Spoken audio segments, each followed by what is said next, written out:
নমস্কার বন্ধুরা, আজ আমি আপনাদের বলবো উত্থান একাদশী মাহাত্ম্য, পারণ ও সংকল্প। কার্তিক মাসের শুক্লপক্ষের একাদশী হলো উত্থান একাদশী বা প্রবোধিনী একাদশী। নিষ্ঠা সহকারে এই একাদশী পালন করলে শ্রীহরির কৃপায় তার সকল পাপ বিনষ্ট হয় এবং বিষ্ণুলোকে গতি হয়ে থাকে। তাই এই একাদশী পাপনাশের সর্বাপেক্ষা শ্রেষ্ঠ। সেই সঙ্গে আমাদের জেনে রাখা উচিত কেন আমরা একাদশী ব্রত পালন করব। তাই আমাদের জেনে রাখা উচিত একাদশী ব্রত মাহাত্ম্য। একাদশী করলে যে কেবলমাত্র নিজের জীবনের সদ্গতি হয় তা নয়, একাদশী ব্যক্তির প্রয়াত পিতা মাতা নিজ কর্মদোষে নরকবাসী হন, তবে সেই পুত্রই পিতামাতাকে নরকের থেকে উদ্ধার করতে পারবে। একাদশীতে অন্নভোজন করলে ব্যক্তি যেমন নরকবাসী হয়, তেমনি অন্যকে অন্নভোজন করালেও নরকবাসী হয়। কাজেই একাদশী ব্রত পালন করা আমাদের সকলের কর্তব্য। একটি খাদ্যশস্যের মধ্যে 4 ধরনের পাপ থাকে। পাপগুলি হলো মাতৃহত্যার পাপ, পিতৃহত্যার পাপ, ব্রহ্মহত্যার পাপ, গুরুহত্যার পাপ। আমরা মাত্র একটি দানা নয়, প্রতি গ্রাসে হাজার হাজার দানা ভক্ষণ করি। সুতরাং ভেবে দেখতে হবে যে পাপ কাজ আদৌ করিনি, সেই পাপ কাজের ভাগীদার আমাদেরকে হতে হবে। বিভিন্ন পুরাণে একাদশী মহাব্রত সম্পর্কে কি বলা হয়েছে? সকল পুরাণে মুনিদের এই নিশ্চিত মত যে একাদশীতে উপবাস করলে সকল পাপ হইতে মুক্ত হবে, এতে কোনো সন্দেহ নেই। একদা শ্রী যমরাজ ব্রাহ্মণকে বলেছেন, হে ব্রাহ্মণ, যাদের পুত্র পৌত্র একাদশী ব্রত করে আমি শাসনকর্তা যম হয়েও বিশেষ রূপে তাদের নিকট ভীত হই। যারা একাদশী ব্রত পরায়ণ সেই মহত্তারা বলপূর্বক স্বীয় শতপুরুষ উদ্ধার করেন। একাদশীতে উপবাস ইহাই সার, ইহাই তত্ত্ব, ইহাই সত্য, ইহাই ব্রত, ইহাই সম্যক প্রায়শ্চিত্ত স্বরূপ। যে মানুষ একাদশীর দিন শস্যদানা গ্রহণ করে সে তার পিতামাতা, ভাই এবং গুরু হত্যাকারী, এবং সে যদি বৈকুণ্ঠলোকে উন্নতি হয় তবুও তার অধঃপতন হয়। একাদশীর দিন বিষ্ণুর জন্য সব কিছু রন্ধন করা হয়, এমনকি অন্ন এবং ডাল। কিন্তু শাস্ত্রের নির্দেশ দেওয়া হয়েছে যে বৈষ্ণবদের বিষ্ণুর প্রসাদ গ্রহণ করা উচিত নয়। সেই প্রসাদ পরের দিন গ্রহণ করার জন্য রেখে দেওয়া যেতে পারে। একাদশীর দিন কোনো রকম শস্যদানা এমনকি অন্ন তা যদি বিষ্ণুর প্রসাদও হয় তবুও তা গ্রহণ করতে কঠোরভাবে নিষেধ করা হয়েছে। বিধবা না হলে শাস্ত্র অনুসারে একাদশী ব্রত পালন করার প্রথা শ্রীচৈতন্য মহাপ্রভু প্রবর্তন করেছিলেন।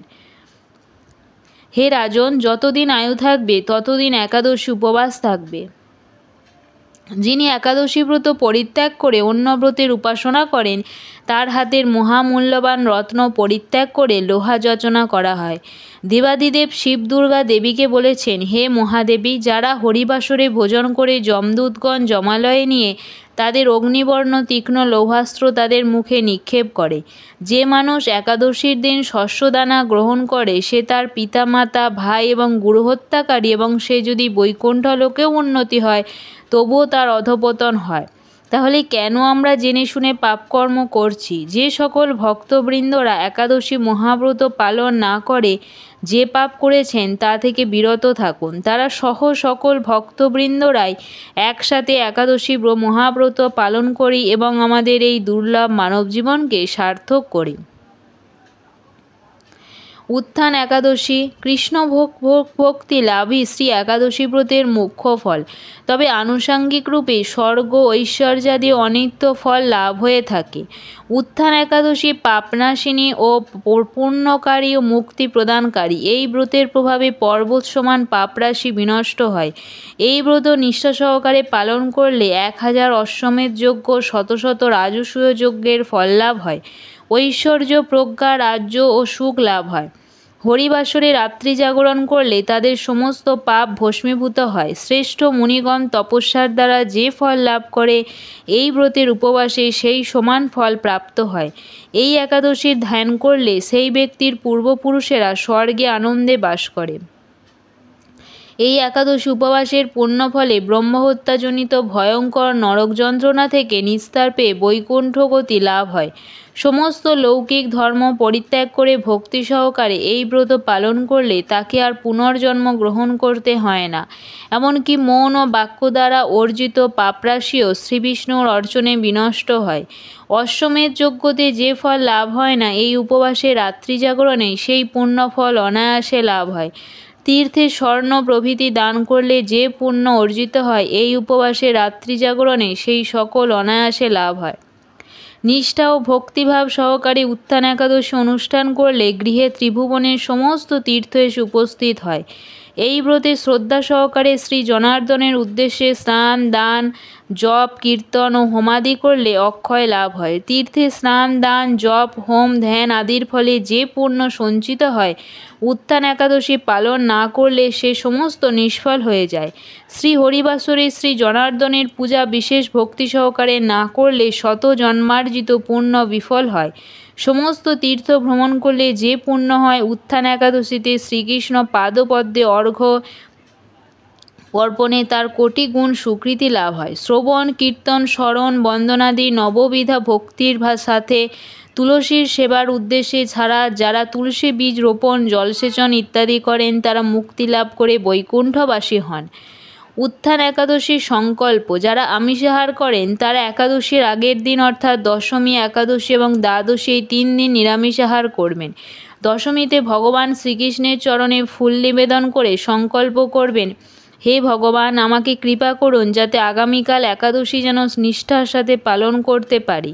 পরদিন অর্থাৎ একাদশী তিথিতে সম্পূর্ণ দিন পালিত হবে একাদশী। ইংরাজি ক্যালেন্ডার অনুযায়ী 12ই নভেম্বর 2024 মঙ্গলবার, বাংলা ক্যালেন্ডার অনুযায়ী 26শে কার্তিক 1431 বঙ্গাব্দ। মনে রাখবেন একাদশীর দিন ভোরে শয্যা ত্যাগ করে স্নান সেরে শুচি শুদ্ধ হয়ে শ্রীহরির মঙ্গল আরতিতে অংশগ্রহণ করতে হয়। শ্রীহরির পাদপদ্মে প্রার্থনা করতে হয়, হে শ্রীকৃষ্ণ আজ যেন এই মঙ্গলময়ী পবিত্র একাদশী সুন্দরভাবে পালন করতে পারি, আপনি আমাকে কৃপা করুন। ভগবান শ্রীকৃষ্ণের সম্মুখে অবশ্যই সংকল্প মন্ত্র পাঠ করে সংকল্প নিতে হয়। সুতরাং এক্ষেত্রে রবিবার ভোরে সংকল্প মন্ত্র পাঠ করতে হবে। একাদশী সংকল্প মন্ত্র একাদশ্যাম নিরাহারা স্থিতা অহম অপরেহানি ভক্ষামি পুণ্ডরীকাক্ষা সারানাম মে ভবাচ্যুত। হে পুণ্ডরীকাক্ষ হে অচ্যুত, একাদশীর দিন উপবাস থেকে এই ব্রত পালনের উদ্দেশ্যে আমি আপনার শরণাপন্ন হচ্ছি। উত্থান একাদশী পালন। উত্থান একাদশী ঠিক পরদিন অর্থাৎ 13ই নভেম্বর 2024 বুধবার সকালে পালন সম্পন্ন করতে হবে। অর্থাৎ একাদশী ব্রত পালন করে পরের দিন ভোরে স্নান সেরে পালন সময়ের মধ্যে পঞ্চ রবিশস্য ভগবানকে ভোগ নিবেদন করে 3 বার ভক্তি সহকারে পালন মন্ত্র পাঠ করে একাদশীর ফল ভগবানের সম্মুখে ভক্তি সহকারে অবশ্যই অর্পণ করতে হয়। এরপর সেই অনুকল্প প্রসাদ গ্রহণ করে পালন অর্থাৎ একাদশী ব্রত ভঙ্গ করতে হয়, নচেৎ পূর্ণ একাদশীর ফললাভ থেকে বঞ্চিত থেকে যেতে হয়।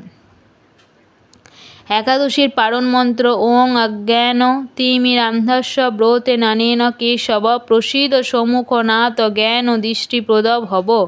হে কেশব আমি অজ্ঞানরূপ অন্ধকারে নিমজ্জিত আছি, হে নাথ এই ব্রত দ্বারা আমার প্রতি প্রসন্ন হয়ে আমাকে জ্ঞানচক্ষু প্রদান করুন। একাদশী ব্রত পালনের প্রকৃত উদ্দেশ্য কেবল উপবাস করা নয়, নিরন্তর শ্রী ভগবানের স্মরণ মনন শ্রবণ কীর্তনের মাধ্যমে একাদশীর দিন অতিবাহিত করতে হয়। শ্রীল প্রভুপাদ ভক্তদের এই দিন 25 মালা বা যথেষ্ট সময় পেলে আরও বেশি জপ করার নির্দেশ দিয়েছেন।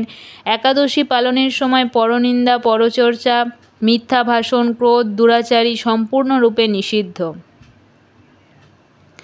উত্থান একাদশী ব্রত কথা। কার্তিক মাসের শুক্লপক্ষিয়া উত্থান একাদশী ব্রত মাহাত্ম্য স্কন্দপুরাণে ব্রহ্মা নারদ সংবাদে সুন্দরভাবে বর্ণিত আছে।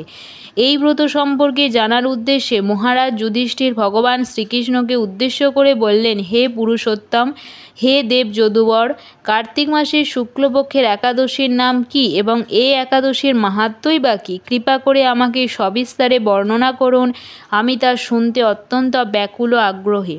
মহারাজের ব্যাকুলতা বারবার দেখেছেন, এবারও তার অন্যথা হলো না। ভগবান শ্রীকৃষ্ণ প্রসন্ন চিত্তে স্মিত হেসে বললেন, হে কৌন্তেয়, হে রাজন, কার্তিক মাসের শুক্লপক্ষের একাদশী উত্থান একাদশী নামে পরিচিত। প্রজাপতি ব্রহ্মা সর্বপ্রথম দেবর্ষি নারদের কাছে এই একাদশীর মহিমা কীর্তন করেছিলেন। এখন তুমি আমার কাছে সেই কথা একাগ্র চিত্তে শ্রবণ করো। একদিন দেবর্ষি নারদ প্রজাপতি ব্রহ্মাকে জিজ্ঞাসা করলেন, হে মহাত্মা, যে একাদশীতে ভগবান শ্রী গোবিন্দ শয়ন থেকে জেগে ওঠেন, সেই একাদশীর মাহাত্ম্য আমার কাছে সবিস্তারে বর্ণনা করুন। ব্রহ্মা বললেন, হে দেবর্ষি, উত্থান একাদশী যথার্থই পাপনাশিনী, পুণ্যকারী ও মুক্তি প্রদানকারী। এই ব্রত নিষ্ঠা সহকারে পালন করলে 1000 অশ্বমেধ যজ্ঞ, শত শত রাজসূয় যজ্ঞের ফল লাভ হয়। জগতের দুর্লভ বস্তুর প্রাপ্তির জন্য এই একাদশী ব্রত অনবদ্য। এই একাদশী নিষ্ঠাবান ভক্তকে ঐশ্বর্য, প্রজ্ঞা, রাজ্য ও সুখ প্রদান করে। এই ব্রতের প্রভাবে পর্বত সমান পাপরাশি বিনষ্ট হয়। যে ভক্তগণ হরিবাসরে রাত্রি জাগরণ করেন, তাদের সমস্ত পাপ ভস্মীভূত হয়। শ্রেষ্ঠ মুনিগণ তপস্যার দ্বারা যে ফল লাভ করে, এই ব্রতের উপবাসে সেই সমান ফল প্রাপ্ত হয়। সুতরাং যথাযথভাবে এই ব্রত পালনে আশাতীত ফল লাভ হয়, কিন্তু অনিয়ম করে উপবাস করলে স্বল্পমাত্র ফল লাভ হয়। যে ভক্তগণ এই একাদশীর ধ্যান করে, তাদের পূর্বপুরুষেরা স্বর্গে আনন্দে বাস করে। এই একাদশী উপবাসের পুণ্যফলে ব্রহ্মাহত্যাজনিত ভয়ঙ্কর নরক যন্ত্রণা থেকে নিস্তার পেয়ে বৈকুণ্ঠ গতি লাভ হয়। হে নারদ, এই একাদশী উপবাসের ফলে সর্বশাস্ত্রে জ্ঞান ও তপস্যায় সিদ্ধিলাভ করে চরমে মুক্তি লাভ হয়। যিনি সমস্ত লৌকিক ধর্ম পরিত্যাগ করে ভক্তি সহকারে এই ব্রত পালন করেন, তাকে আর পুনর্জন্ম গ্রহণ করতে হয় না। এমনকি মন ও বাক্য দ্বারা অর্জিত পাপরাশিও শ্রীবিষ্ণুর অর্চনে বিনষ্ট হয়। অশ্বমেধ যজ্ঞ দ্বারাও যা সহজে লাভ হয় না, এই উপবাসে রাত্রি জাগরণে সেই সকল অনায়াসে লাভ হয়। তীর্থে স্বর্ণ প্রভৃতি দান করলে যে পুণ্য অর্জিত হয়, এই উপবাসে রাত্রি জাগরণে সেই সকল অনায়াসে লাভ হয়। যে ব্যক্তি সঠিকভাবে নিষ্ঠা ও ভক্তিভাবে সহকারে উত্থান একাদশী অনুষ্ঠান করেন, তার গৃহে ত্রিভুবনের সমস্ত তীর্থ এসে উপস্থিত হয়। হে বৎস, এই ব্রতে শ্রদ্ধা সহকারে শ্রী জনার্দনের উদ্দেশ্যে স্নান, দান, জপ, কীর্তন ও হোমাদি করলে অক্ষয় লাভ হয়। যারা উপবাস দিনে শ্রীহরির প্রতি ভক্তি সহকারে দিন যাপন করেন, তাদের পক্ষে জগতে দুর্লভ বলে আর কিছু নেই। চন্দ্র সূর্যগ্রহণে স্নান করলে যে পুণ্য হয়, এই উপবাসে রাত্রি জাগরণ করলে তার সহস্র গুণ সুকৃতি লাভ হয়। তীর্থে স্নান, দান, জপ, হোম, ধ্যান আদির ফলে যে পুণ্য সঞ্চিত হয়, উত্থান একাদশী পালন না করলে সে সমস্ত নিষ্ফল হয়ে যায়। হে নারদ, শ্রী হরিবাসরী শ্রী জনার্দনের পূজা বিশেষ ভক্তি সহকারে না করলে শত জন্মার্জিত পুণ্য বিফল হয়। সমস্ত তীর্থ ভ্রমণ করলে যে পুণ্য হয়, উত্থান একাদশীতে শ্রীকৃষ্ণ পাদপদ্মে অর্ঘ্য অর্পণে তার কোটিগুণ সুকৃতি লাভ হয়। শ্রবণ, কীর্তন, স্মরণ, বন্দনাদি নববিধা ভক্তির সাথে তুলসীর সেবার উদ্দেশ্যে যারা তুলসী বীজ রোপণ, জলসেচন ইত্যাদি করেন, তারা মুক্তি লাভ করে বৈকুণ্ঠবাসী হন। হে বৎস, যিনি কার্তিক মাসে সর্বদা ভাগবত শাস্ত্রাদি অধ্যয়ন করেন, তিনি সর্বপাপ মুক্ত হয়ে সমস্ত যজ্ঞের ফল লাভ করেন। ভগবান শ্রীহরি ভক্তিমূলক শাস্ত্রপাঠে অত্যন্ত সন্তুষ্ট হন, কিন্তু দান, জপ, যজ্ঞাদি দ্বারা তিনি তেমন প্রীত হন না। এই মাসে শ্রীবিষ্ণুর নাম, গুণ, রূপ, লীলাদি শ্রবণ, কীর্তন অথবা শ্রীমদ্ ভাগবত আদি শাস্ত্রগ্রন্থ পাঠের ফলে শত শত গোদানের ফল লাভ করা যায়। অতএব হে মুনিবর, কার্তিক মাসে সমস্ত গৈন ধর্ম বর্জন করে শ্রীবিষ্ণুর সামনে হরিকথা শ্রবণ কীর্তন করা কর্তব্য। কোনো ব্যক্তি যদি ভক্তি সহকারে এই মাসে ভক্ত সঙ্গে হরিকথা শ্রবণ কীর্তন করেন, তবে তার শতকুল উদ্ধার হন এবং হাজার হাজার দুগ্ধবতী গাভীদানের ফল অনায়াসে লাভ হয়। এই মাসে পবিত্রভাবে শ্রীকৃষ্ণের রূপ গুণাদির শ্রবণ কীর্তনে দিন যাপন করলে তার আর পুনর্জন্ম হয় না। এই মাসে বহু ফলমূল, ফুল, অগরু, কর্পূর ও চন্দন দিয়ে শ্রীহরির পূজা করা অত্যন্ত কর্তব্য। হে নারদ, সহস্র সুগন্ধি পুষ্পে দেবতার অর্চনে বা সহস্র সহস্র যজ্ঞ দানে যে সুফল লাভ হয়, এই কার্তিক মাসে হরিবাসর একটিমাত্র তুলসী পাতা শ্রী ভগবানের চরণ কমলে অর্পণ করলে তার থেকে অত্যন্ত কোটি কোটি বেশি গুণ সফল লাভ হয়। জয় উত্থান একাদশী, জয় প্রবোধিনী একাদশী, জয় শ্রী রাধা কৃষ্ণ। রাধে রাধে, হরে কৃষ্ণ।